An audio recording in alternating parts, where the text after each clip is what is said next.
Hey there, everyone. My name is Gustaf Sahlman, and I'm the CEO of a company from Norway that does cybersecurity.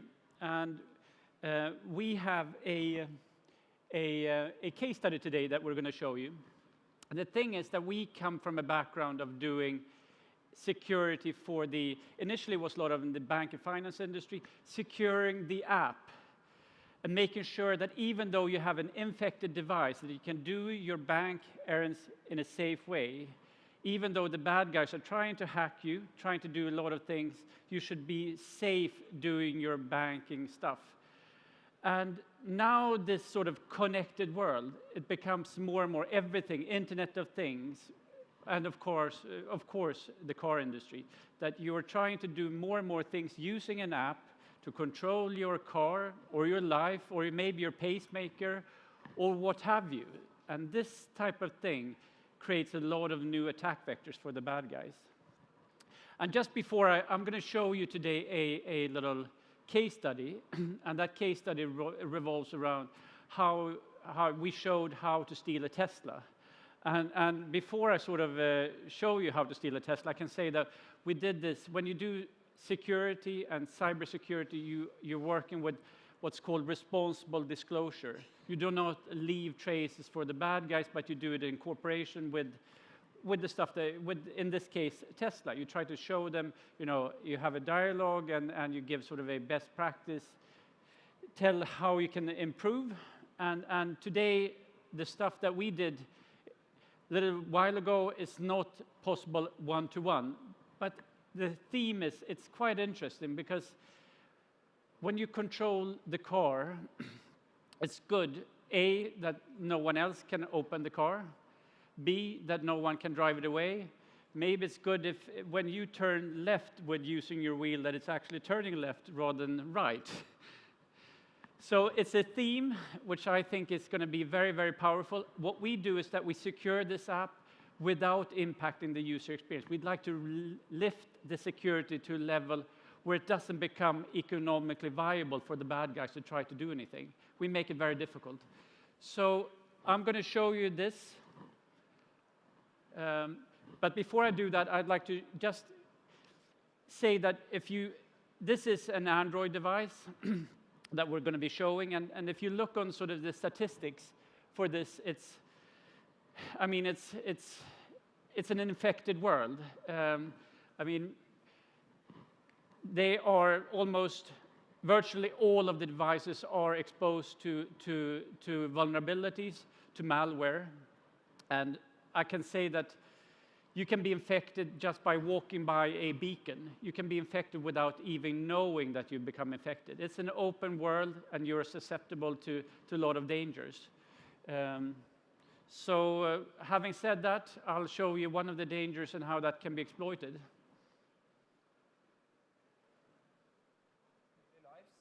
Heavily depends on the apps used to access, monitor, and control the devices. I will show an easy way how you can obtain the username and password that a Tesla owner is using to log into the Tesla app and use that to control his car.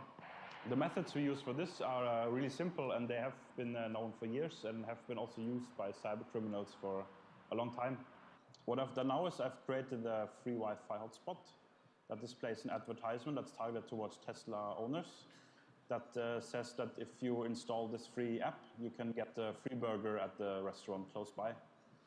So I can see now here Lars has logged into my Wi-Fi hotspot. What happened now is that Lars was tricked to install an app on his phone. The app installed malware on his phone, and that malware is manipulating the Tesla app on his device, so that when Lars logs into the app, it will send his username and password to me. So now here I can see where he actually is, and let's just wait and see where he's parking.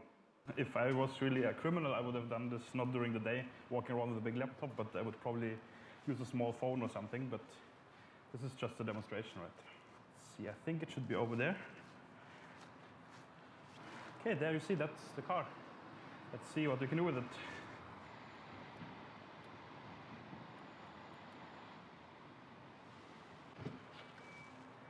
Okay, now the last thing I have to do, I have to be able to drive the car without having the key. That's also possible. The keyless driving is enabled, which means we can just drive off with the car. Let's try.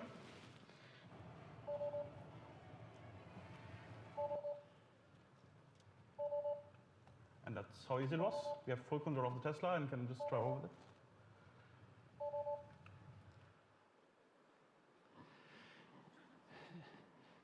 So that's, first of all, you hear the sounds. He's a bad guy. He doesn't wear the seatbelt. But when you're on that side of the law. So you know, it's really easy, actually. But if we look at what we could do, I mean, the analysis and what we did was this was not an extensive, you know, a long process. It was fairly easy when we looked at the app to do a number of things. And as I said, Tesla was informed well ahead of us going public. And what we could do was to locate and track the car. We could open the doors of the car, and we could then enable a keyless driving. So basically, we could find it and go somewhere, and that was fairly easy. And for you that are sort of into the security part of this, behind the scenes, what did we do? Well, we took the token and we could authenticate that using the username and password. And this token is then valid for 90 days. And the thing that we did was that the only thing that we needed to do was to trick the Tesla owner into installing this malicious app. And we showed you one way of doing this type of phishing attack, as it's called, through this free Wi-Fi spot providing burgers. Could be done in a number of different ways. It was just an illustration. And in this case, they were offered some incentive, you know, like a free burger, and off it goes. And if you look sort of on studies and research, this type of attacks is quite common. And we took control of the app. The app will gain root permissions and replace the Tesla app. So for the user, it looks perfectly the same. It looks perfectly normal. There's not like two apps. There's one app. And when the user starts the app, the next time, he will be prompted to provide his username and password, and there we are.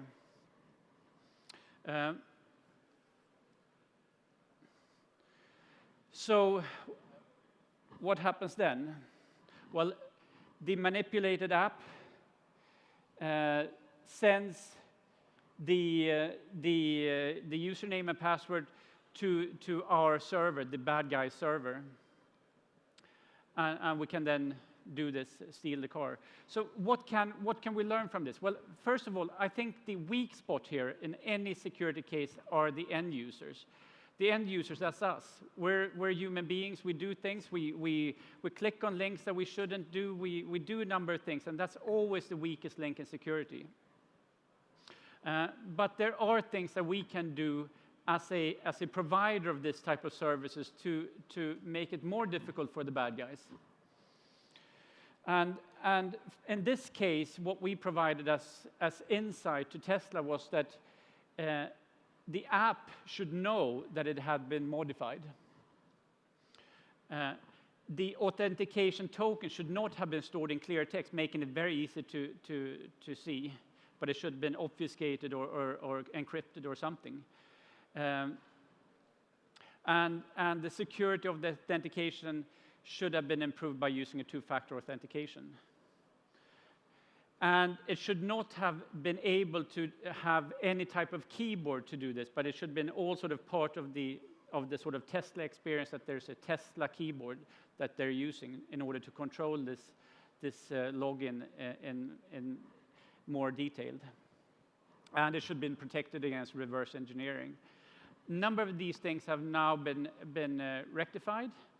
But if you look on this, if you look out there on the cyber criminals, you will see that they're quite ingenious in the way that they do it.